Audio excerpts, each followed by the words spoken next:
questions about jurisdiction and sovereignty. What is their jurisdiction to come here into the Philippines and conduct an investigation? Is that not a violation of our rights as a sovereign nation in the community of nations? Those questions need to be answered before they can be allowed to do any investigation. Senator Bongbong, maraming salamat. Oh my, that went very quickly. Maraming salamat. Thank you for your time. God bless you. No. You have misread it. We do not cooperate with the ICC. That is the position of this government.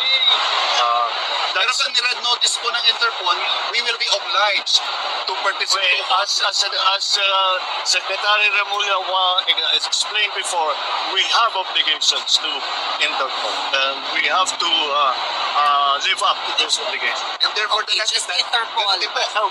Okay, let me say this for the 100th time. I do not recognize the jurisdiction of ICC in the Philippines. I consider it as a threat to our sovereignty. Therefore, the Philippine government will not lift a finger to help any investigation that the ICC conducts.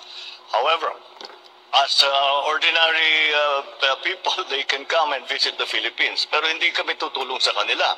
In fact, binabantayan namin sila, making sure that hindi sila that they do not come into contact with any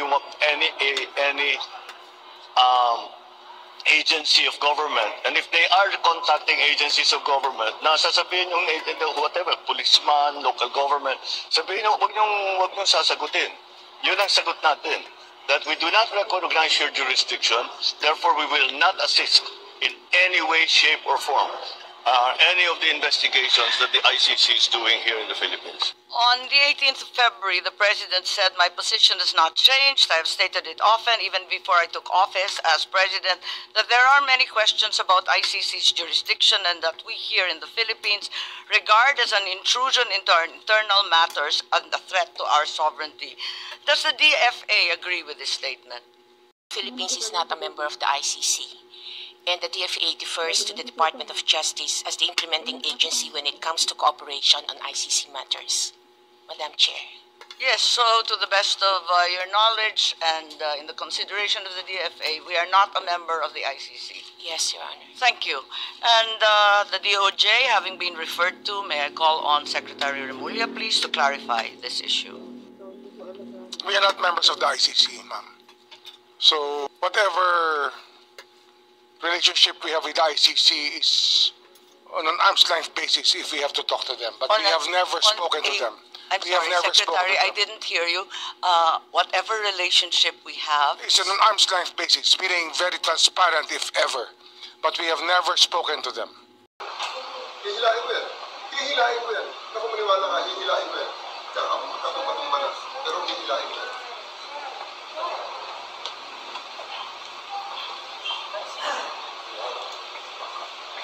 President, kung masusunod dito ngayon, reklamo niya na lang ako. Gusto niya kausapin para lang makiklaro. Sino? Walang mas mata sa akin. Ako na ang commander dito.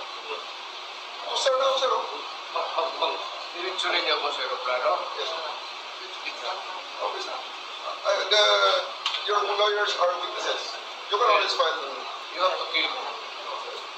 It's not our intention. You have to kill me to bring me to Hague. It's not our intention, sir.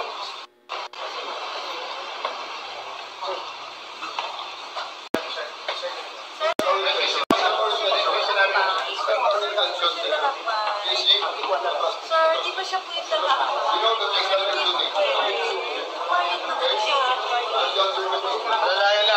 I cannot agree to the... I mean, the question, ma'am, is very vague, if you ask me.